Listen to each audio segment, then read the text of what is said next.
ಇಬ್ರು ಅಕ್ಕ ತಂಗಿಯರಿಗೂ ಅದ್ದೂರಿಯಾಗಿ ಮದುವೆನೂ ಮಾಡಿ ಮುಗಿಸಿದ್ರು. ಮೋನಿಕಾ, ನೀನ್ ನಂಗಿಷ್ಟ ಇಲ್ಲ, ಈ ಮನೆನೂ ನಿಂಗಿಷ್ಟ ಇಲ್ಲ, ಮತ್ ಏನಕ್ಕೆ ನನ್ ಮದ್ವೆ ಆದೆ? ನಾನು ತಪ್ಪು ಮಾಡ್ದೆ. ನಾನು ನಿಮ್ಮನ್ನ ಮದುವೆ ಮಾಡ್ಕೊಳ್ಳೋದಕ್ಕಿಂತ ಸುಮ್ಮನೆ ಇದ್ದಿರ್ಬೋದಾಗಿತ್ತು. ನಾನು ಅಂದ್ಕೊಂಡಿದ್ದೇನೋ ನಿಮ್ಮನ್ನ ಬದಲಾಯಿಸ್ಬೋದು, ನಾನು ನಿಮ್ ಜೊತೆ ಸಿಟಿಗೆ ಹೋಗಿ ಚೆನ್ನಾಗಿ ಸಂತೋಷವಾಗಿ ಒಂದು ಜೀವನನ ಬಾಳ್ಬೋದು ಅಂತ. ಆದ್ರೆ ನೀವು ಮಾತ್ರ ಯಾವಾಗ ನೋಡಿದ್ರೂ ಹಳ್ಳಿನ ಬಿಟ್ಟು ಬರಲ್ಲ ಅಂತಾನೆ ಹೇಳ್ತಾ ಇದ್ದೀರಾ. ಹಾಗಾದ್ರೆ ನಾನ್ ಹೇಳೋದನ್ನು ಕೇಳೋ. ನಾನನ್ನ ಅಪ್ಪ ಅಮ್ಮನನ್ನ ಬಿಟ್ಬಿಟ್ಟು ನಗರಕ್ಕೆ ಬರೋದೇ ಇಲ್ಲ, ಏನೇ ಆದ್ರೂ ಕೂಡ. ಸರಿ, ಹಾಗಾದ್ರೆ ಇಲ್ಲೇ ಇರಿ, ನಾನ್ ಮಾತ್ರ ಹೋಗ್ತೀನಿ. ಮೋನಿಕಾ 1 ತಿಂಗಳು ಕೂಡ ಅವಳ ಅತ್ತೆ ಮನೆಯಲ್ಲಿ ಇರ್ಲಿಲ್ಲ. ಅವಳು ಕೋಪ ಮಾಡ್ಕೊಂಡು ತನ್ನ ತವರು ಮನೆಗೆ ವಾಪಸ್ ಬಂದ್ಲು. ಸರಳ ಎಷ್ಟೇ ಬುದ್ಧಿ ಹೇಳಿದ್ರು ಕೂಡ ಮೋನಿಕಾ ಮಾತ್ರ ಅದ್ಯಾವುದನ್ನು ಒಪ್ಕೊಳ್ಳಿಲ್ಲ. ಅಮ್ಮ, ಒಂದು ಸಂತೋಷವಾದ ವಿಷಯ, ನೀವು ಅಜ್ಜಿ ಆಗ್ತಿದ್ದೀರಾ. ಹೌದಾ? ಇದು ನಿಜವಾಗ್ಲೂ ಸಂತೋಷವಾದ ವಿಷಯನೇ. ನಾನು ತುಂಬಾನೇ ಸಂತೋಷವಾಗಿದ್ದೇನೆ. ಹೌದು, ಅಳಿಯಂದ್ರೆ ಎಲ್ಲಿದ್ದಾರೆ? ಫೋನ್ ಕೊಡು. ಇಲ್ಲಮ್ಮ, ಅವರು ಅವ್ರ ಅಪ್ಪಮ್ಮನ ಜೊತೆ ಬೇರೊಂದು ಜಾಗಕ್ಕೆ ಹೋಗಿದ್ದಾರೆ. ಒಂದು ಸ್ವಲ್ಪ ದಿನ ಅವರೆಲ್ಲರೂ ಅಲ್ಲೇ ಇರ್ತಾರಂತೆ. ಹೌದಾ? ನೀನು ಇವಾಗ ಒಬ್ಳೇ ಅಲ್ಲಿ ಉಳ್ಕೊಂಡಿದ್ದೀಯಾ? ಇಲ್ಲಮ್ಮ, ಇನ್ನೊಂದು 2 ವಾರದಲ್ಲಿ ಅವರು ಬಂದ್ಬಿಡ್ತಾರೆ. ಆದ್ರೂ ಪಾರು, ಅಳಿಯಂದ್ರೆ ಯಾವಾಗ್ಲೂ ಕೆಲ್ಸದಲ್ಲೇ ಇರ್ತಾರೆ. ನೀನು ಅಲ್ಲಿ ಒಬ್ಳೇ ಇರೋದಾದ್ರೆ ನಾನ್ ಬೇಕಾದ್ರೆ ನಿಮ್ಮಕ್ಕ ಮೋನಿಕಾನ ಅಲ್ಲಿಗೆ ಕಳಿಸಲ್ಲ. ಅವಳು ಯಾವಾಗ್ಲೂ ಫೋನ್ ಇಟ್ಕೊಂಡೇ ಕೂತ್ಕೊಂಡಿರ್ತಾಳೆ, ನನ್ ಮಾತೇ ಕೇಳೋದಿಲ್ಲ. ನಿನ್ ಪಕ್ಕದಲ್ಲಿದ್ರೆ ಕೆಲವು ಒಳ್ಳೆ ವಿಷಯಗಳನ್ನ ಕಲ್ತ್ಕೊಳ್ತಾಳೆ, ನೀನನ್ನು ನೋಡ್ಕೊಳ್ತಾಳೆ. ಹಾ ಅಮ್ಮ, ಪರವಾಗಿಲ್ಲ, ಅಕ್ಕನ ಕಲ್ಸಿ, ನಾನು ಅವ್ರನ್ನ ನೋಡ್ಕೊಳ್ತೀನಿ. ಮೋನಿಕಾ ಸಂತೋಷದಿಂದ ಪಾರು ಮನೆಗೆ ಬಂದ್ಲು, ಯಾಕಂದ್ರೆ ಅವಳಿಗೆ ನಿಜವಾಗ್ಲೂ ಇದೇ ಬೇಕಾಗಿತ್ತು. ಆದ್ರೆ ಮೋನಿಕಾ ಅಲ್ಲಿ ಹೋಗಿ ಪಾರುನ ಚೆನ್ನಾಗಿ ನೋಡ್ಕೊಳ್ಳೋದಕ್ಕಿಂತ ಅವಳನ್ನೇ ಚೆನ್ನಾಗಿ ನೋಡ್ಕೊಳ್ತಿದ್ಲು. ಅನಿಕೇತ್ ಅವ್ರೆ, ಒಂದ್ ವಿಷಯ ಮಾಡಿ, ಇವತ್ತು ನೀವು ಕ್ಲಿನಿಕ್ಗೆ ಹೋಗೋದ್ ಬೇಡ. ನಾನು ಮುಂಬೈ ಬಂದು ಸುಮಾರು ದಿನ ಆಯ್ತು. ನನ್ನನ್ನ ಎಲ್ಲಾದ್ರೂ ಹೊರಗಡೆ ಕರ್ಕೊಂಡು ಹೋಗಿ. ನಾವು ಹೋಗೋಣ, ಆದ್ರೆ 1 ವೀಕ್ ಹೋಗ್ಲಿ. ಪಾರುನ ಟೆಸ್ಟ್ ರಿಪೋರ್ಟ್ ಎಲ್ಲ ಬರುತ್ತಲ್ಲ, ಆಮೇಲೆ 3 ಜನ ಹೋಗೋಣ. ಅವಳು ಹೇಗೆ ಬರ್ತಾಳೆ? ಆಗಲ್ಲ. ಅವಳು ಬಂದ್ರೆ ನಾವೇಲಿಂದ ಮುಂಬೈನ ನೋಡೋದ್ ಹೇಳಿ? ಅವಳು ಬಂದ್ರೆ ಅವಳನ್ನೇ ನೋಡ್ಕೊಳ್ಬೇಕು. ಅದಂತೂ ತುಂಬಾನೇ ಕಷ್ಟ. ನಾವಿಬ್ರು ಮಾತ್ರ ಹೋಗೋಣ. ಆವಾಗ ಅನಿಕೇತ್ ಮೋನಿಕಾಳಿಗೆ ಯಾವ ಉತ್ತರನೂ ಕೊಡದೆ ಅಲ್ಲಿಂದ ಎದ್ದು ಹೋಗ್ಬಿಟ್ಟ. ಆವಾಗ ಪಾರು ಬಂದು ಅವಳತ್ರ, ಅಕ್ಕ, ನೀವು ತಪ್ಪು ತಿಳ್ಕೊಳ್ಬೇಡಿ. ಅದು ಏನು ಅಂದ್ರೆ ಅವರು ನಾನ್ ಬರ್ಲಿಲ್ಲ ಅಂದ್ರೆ ಎಲ್ಲಿಗೂ ಬರಲ್ಲ. ಅರೇ, ಏನಿದು? ಅನಿಕೇತ್ ಕೂಡ ಒಳ್ಳೆ ಹಳ್ಳಿಯವ್ರ ಥರನೇ ಇದ್ದಾರೆ. ಸರಿ, ಪರವಾಗಿಲ್ಲ, ನಾನು ಒಬ್ಳೇ ಹೋಗಿ ನೋಡ್ಕೊಂಡು ಬರ್ತೀನಿ. ಮೋನಿಕಾ ಯಾವಾಗ್ಲೂ ಹೀಗೇನೆ ಮಾಡ್ತಾ ಇದ್ಲು. ಪಾರು ಥರನೇ ಇರ್ಬೇಕು ಅನ್ನೋದು ಅವಳ ಆಸೆ. ಆದ್ರಿಂದ ಅವಳತ್ರ ಪೋಟೋಪಟಿ ಹಾಕ್ತಿದ್ಲು. ಅಕ್ಕ, ಈ ಡ್ರೆಸ್ ಇದು ನಿಮ್ಗೆ ಹೇಗ್ ಸಿಕ್ತೋ? ಯಾಕೆ, ಏನಾಯ್ತೋ? ನಿನ್ನ ಅಲ್ಮಾರಿಯಲ್ಲಿತ್ತೋ, ನಾನು ನೋಡ್ದೆ, ನಂಗಿಷ್ಟ ಇತ್ತು. ಅದಕ್ಕೆ ನಾನು ಅದನ್ನ ಹಾಗೆ ತಗೊಂಡು ಹಾಕೊಂಡೆ. ನಿನಗಿಷ್ಟ ಇಲ್ಲಾಂದ್ರೆ ಹೇಳ್ಬಿಡೋ, ನಾನು ಇವಾಗ್ಲೇ ಬಿಚ್ಬಿಡ್ತೀನಿ. ಇಲ್ಲ ಅಕ್ಕ, ನಿಮ್ಗಿಷ್ಟ ಅಂದ್ರೆ ನೀವು ಹಾಕೊಳ್ಳಿ.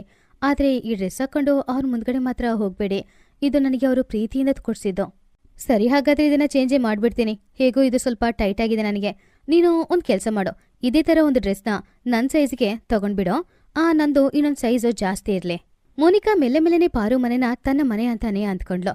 ಅಲ್ಲಿದ್ದ ಎಲ್ಲ ಎಂಜಾಯ್ ಮಾಡಕ್ ಶುರು ಮಾಡಿದ್ಲು. ಎಲ್ರ ಮೇಲೇನೂ ಅಧಿಕಾರ ಚಲಾಯಿಸ್ತಿದ್ಲು. ಅವಳು ಪಾರುನ ನೋಡ್ಕೊಳಕ್ಕೆ ಬಂದಿರೋ ಹಾಗೇನೆ ಇತ್ತಿಲ್ಲ.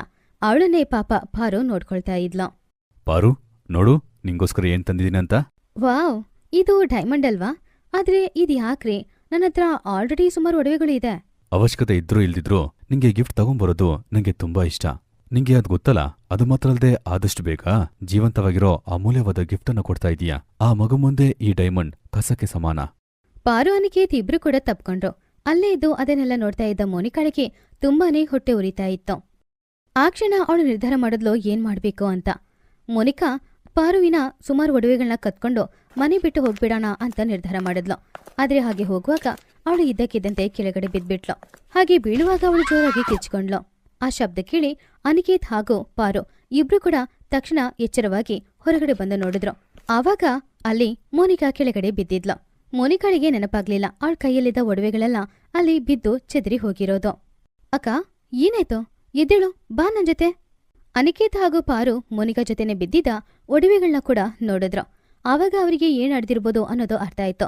ಆದ್ರೆ ಆ ಸಮಯದಲ್ಲಿ ಅವರು ಮೋನಿಕಾ ಹತ್ರ ಏನು ಕೇಳಲೇ ಇಲ್ಲ. ತಕ್ಷಣ ಅವಳನ್ನ ಹಾಸ್ಪಿಟ್ಲಿಗೆ ಕರ್ಕೊಂಡು ಹೋಗಿ ಟ್ರೀಟ್ಮೆಂಟ್ ಮುಗಿಸಿ ಅವಳನ್ನ ಮನೆ ಕರ್ಕೊಂಡ್ಬಂದ್ರು.